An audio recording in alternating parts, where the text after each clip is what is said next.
I thought I'd give you a little shot of the greenhouse. We're out here just for a second checking plants and stuff. I'm going to give you a little couple-minute update, and then we'll start today's video for real. Everything's coming up nice. It's looking good. Yeah, it's all happy. Yeah, we got a little ventilation in. Did the same thing on the other end. Temporarily. These are cabbages right here. These are marigolds. Got another little cabbage. Another one. At some point we'll probably thin a few of them. Little carrots. Some scallions. They're coming up. They'll have to be thinned, but you know how we thin them. We just start using them. Yeah, there's the carrots in front of the tomatoes.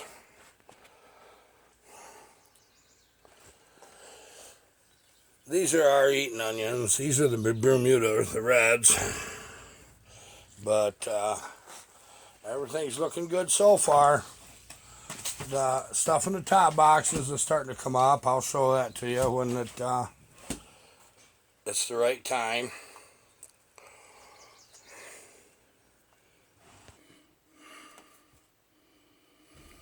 Things are going well in the greenhouse, guys. Pretty happy. I see when he's in there it's 91 degrees. But it's a warm day today. I don't think that's too bad. So there's about a 10-degree rise with it opened up. We're going to put a pair of circulation fans in, sucking air off the ground. And under them benches is quite cool. And then it'll go up around the benches and then out the top. We're going to build actual drop-down windows for that. And, yeah, we're getting the honeybees in there. This morning while I was watering, I was fighting with them. Okay, enough about that. You guys have been asking how these mufflers are built. I'm going to tell you. I'm going to show you in a simple, easy way to build a muffler. It works on a stock saw, a modified saw, doesn't matter. It really does make horsepower. It's something that's doable for anybody. And so hopefully I can get the proper amount of information for you. And I'll show you one of them first. I'll show you the one on Sparker saw. And I'm going to show you how to make that one. Right there. That little joker absolutely does make horsepower. Okay? That really does make horsepower. Hands down does. And it's not obnoxiously loud. It cancels all the high frequency. All the noise is in human speaking range. So the high frequencies are gone. So that's no issue. The easiest way to build one on the base, I showed you a couple videos ago that you can take your 1/8" 3/16 steel, trace a gasket in and out, cut the drill holes, cut the inside first. Last thing you do is cut out the outside, dress that up, make sure it matches your port, and then you got the base that bolts to the cylinder. But I'll show you another way you can do it too, and I've done it this way before, and it works good. Is you can take a muffler, even an aftermarket muffler, and you can cut it out of it. So if you got an old muffler laying around, just cut that piece out. Okay? That's all you got to do. And then I'm going to show you. I'm just going to explain this. I'm not going to actually do it. I will at some point make a video. I want the information out there quick. We are building a couple mufflers. We're into kind of a cool little project. And I think you'll like it. Now for the 70cc saws, I like 1¼ pipe. I really do. And all you do is you flatten this down top and bottom so it's flat to there and there. Short sides. You're trying to match this part of the muffler. Inside is important, outside is not. So build a drift, okay, that just nicely fits in your gasket, but taper it down smaller so that you can tap it into your pipe once you start hammering on this and getting it to squash. Get it where you can get it inside there and help form fit that. You just tap it. Use it as an anvil inside your pipe. But just take a piece of metal, something that's thick enough and wide enough, and take the time to cut it out. Tools like that makes your job so much easier. You try to do everything freehand, it doesn't turn out near as well. Well, then you just take this piece of pipe, flatten it, and that's what you got. This is this long, that's what it is. This was actually a music stand. It happened to be something that was easy to work with. So let's go ahead and say that we got that part done. You want it, then where this is, grind it where it's a slight upward angle, just slight, but grind it flat, and then get it to fit that. Tack weld that. You can braze, if you don't have a welder, you can braze this stuff, okay? That's what you're doing. You can, if you've got a drill press, you can make this easy.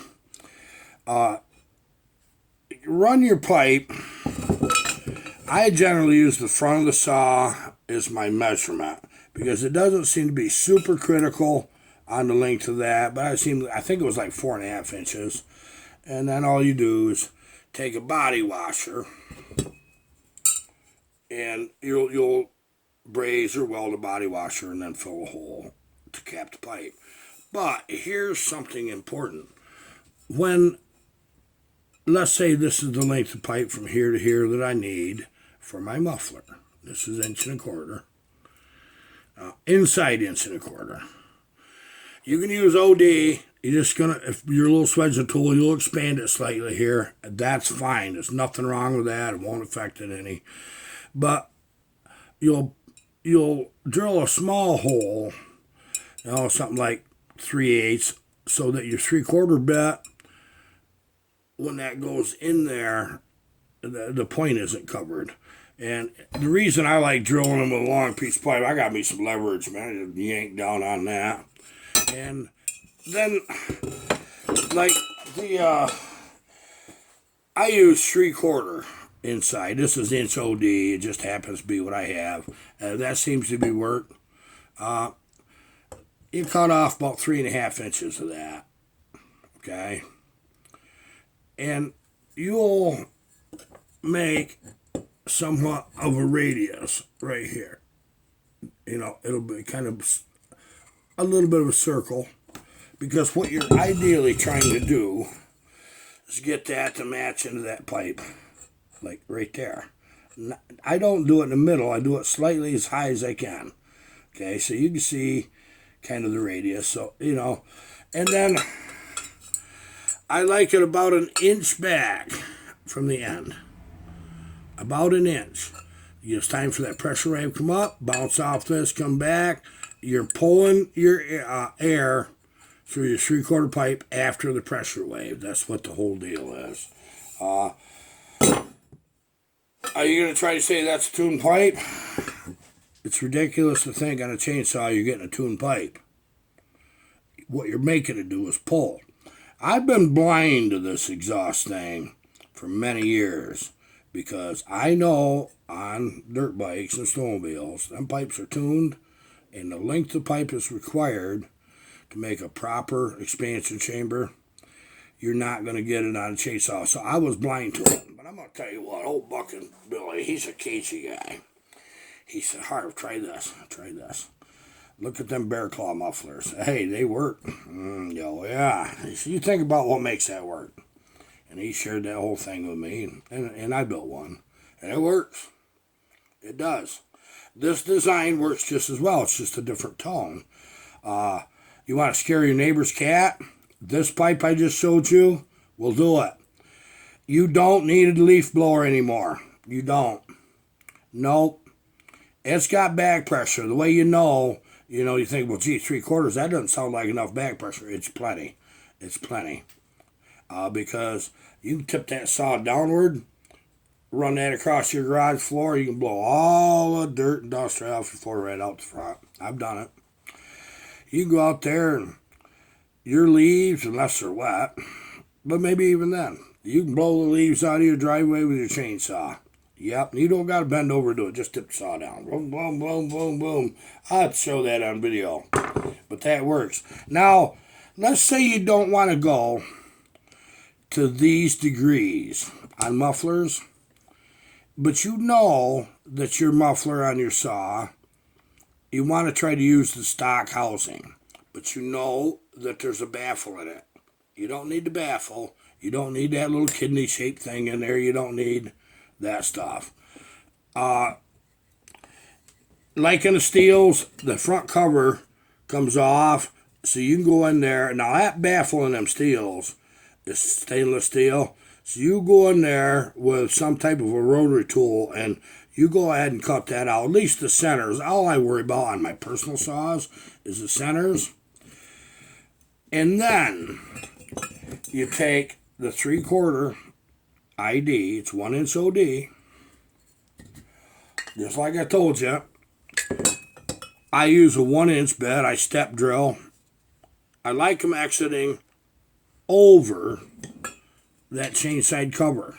Okay, I like them going this way, right over the chain side cover. But you do it right in the front top corner.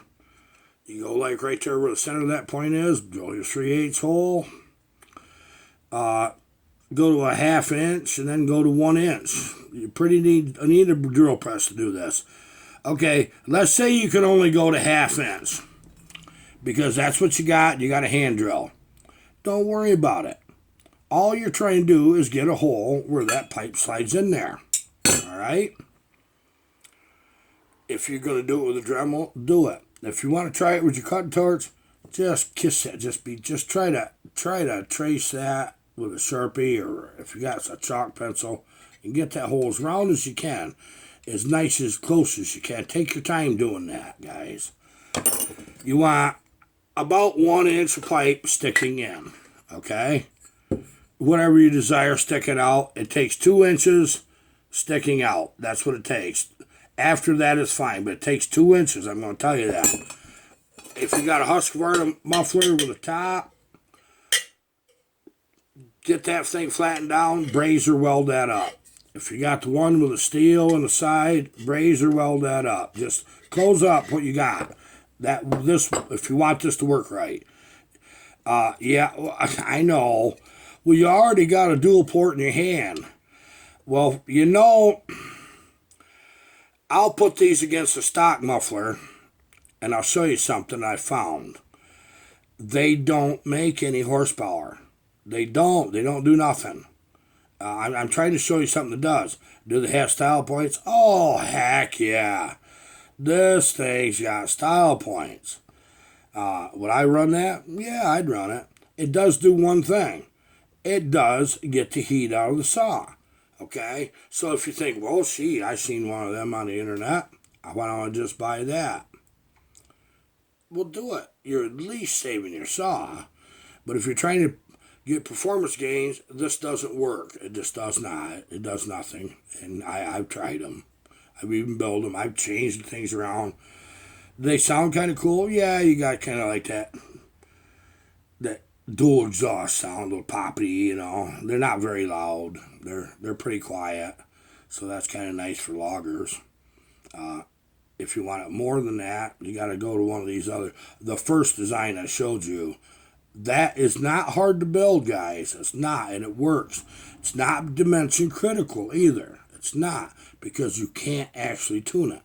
What you need to do is have, in this pipe, enough room for the air to start chilling and expanding. And then all you're doing is crossing it up with that, right up there at the top. Run it right over your chain side cover. Make sure that it's not going to interfere with the chain brake. I'll warn you of that one right there. When it hits this pipe, it accelerates, and it goes out fast. So it's got all the requirements to at least make horsepower, which is kind of nice. And today's Memorial Day. Veterans out there, I thank you for your service. Been a lot of good men, and later years women, paid the price for their country. And I thank you if you got a member of the family that served. If you served, if you know somebody that served.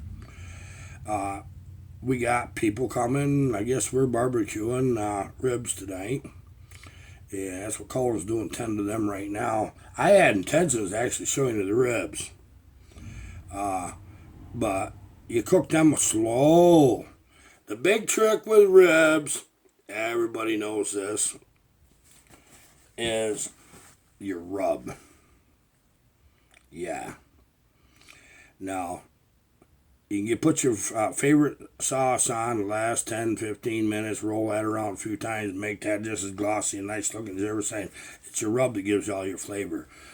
We use, which we buy at the local store, and is Canadian rub, Canadian steak rub. On a steak, I'll go ahead and slather that on a steak, because half of it burns off on a grill, you know. Oh, I just love that. That stuff is so great. But it works good on ribs if you can find it. But that's what I use. I don't like the real sweet rubs. I don't like them so much like that they do in Virginia and stuff. That's a little too sweet for me.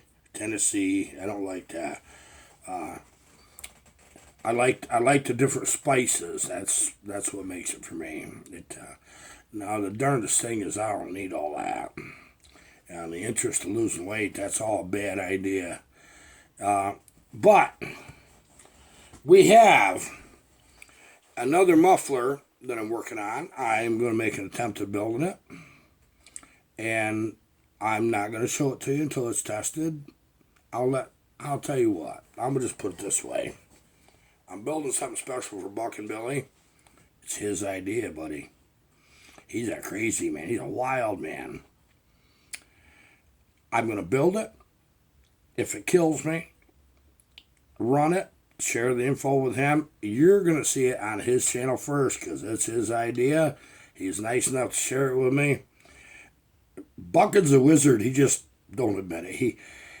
He just ain't about all that. He said, I just think this thing will work. I just want to try it. So we're going to try something really way cool for a muffler.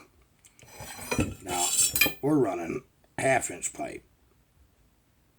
All I'm going to say is more than one. He has an idea. I love it when a man's got an idea and I got to plan how to build it. And all of you out there know this. One thing I'm going to say, ain't no one man knows it all or perfect. But you start getting several heads together that are like-minded, I will promise you something. Good things happen. But you got to be able to listen. The best part of being a brilliant conversationalist is being a good listener first. I had a very smart man tell me that years ago that I hugely respected. Oh, yeah. Yeah, that's right. If I can listen and hear what you're saying, and we're trying to do something together, that's exactly how good things happen. Okay, goodbye for now. See you later.